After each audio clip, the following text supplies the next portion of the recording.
گاڑیوں سے ویڈیو بنا آزاد جی ہلو ہلو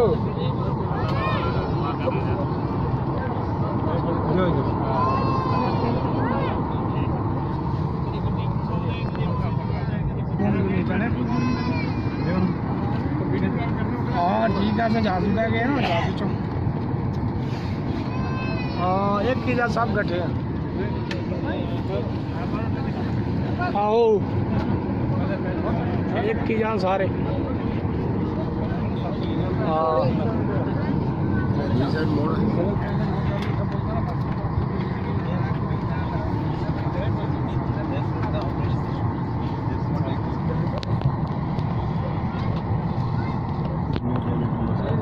بڑا bag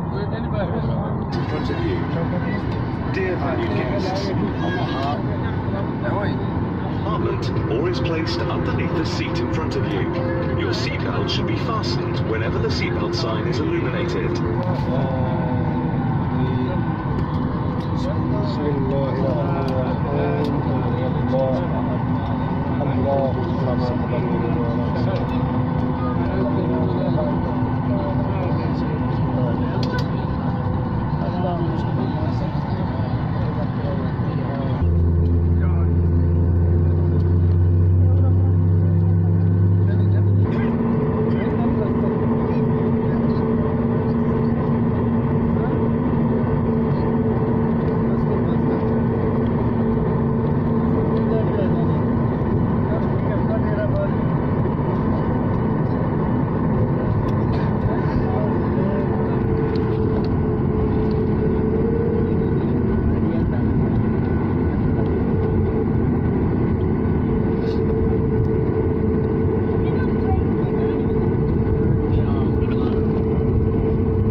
Welcome to Arabic countries.